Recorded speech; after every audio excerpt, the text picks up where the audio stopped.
वसई तालुक्यातील नालासोपारा येथील 41 अनधिकृत इमारतींवर करण्यात येत असलेली कारवाई चर्चेचा विषय ठरत आहे।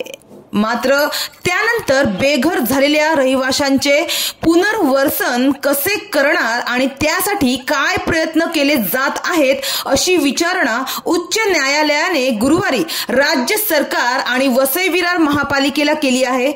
त्याबाबतचे प्रतिज्ञापत्र 3 आठवड्यात म्हणजे 6 मार्च पर्यंत सादर करण्याचे आदेश देखील देण्यात आले आहे। नालासोपारा पूर्वेच्या अग्रवाल नगरी येथे डम्पिंग ग्राउंड आणि सांडपाणी प्रकल्पासाठी आरक्षित जागेवर भूमाफियांनी 41 अनधिकृत इमारती बांधल्या होत्या। या इमारतीत 2000हून अधिक कुटुंबे राहत होती।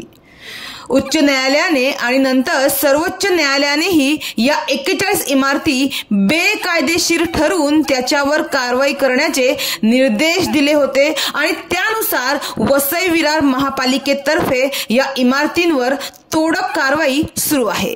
मात्र या बेकायदा इमारतींवर कारवाईचे आदेश देताना रहिवाशांच्या पुनर्वसनाचे निर्देश सर्वोच्च न्यायालयाने दिले होते, परंतु अद्याप या रहिवाशांचे पुनर्वसन करण्यात आलेले नाही।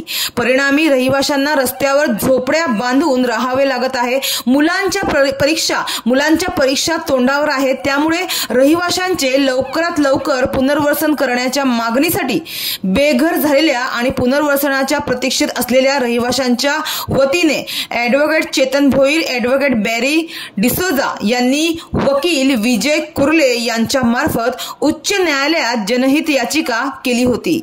तर गुरुवारी 13 फेब्रुवारी रोजी मुख्य न्यायमूर्ती आलोक आराधे आणि न्यायमूर्ती भारती डांगरे यांच्या खंडपीठापुढे या प्रकरणी सुनावणी झाली। त्यावेळी या रहिवाशांच्या पुनर्वसनासाठी कसे करणार आणि त्यासाठी काय प्रयत्न केले जात आहेत अशी विचारणा केली।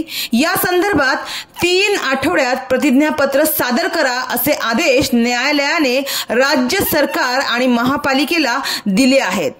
3 आठवड्यात म्हणजे 6 मार्च पर्यंत प्रतिज्ञापत्र सादर करण्याचे आदेश देण्यात आले आहे। मात्र एक दिवस हा बाहेर झोपडीत काढणे या रहिवाशांच्या जीवावर आला आहे।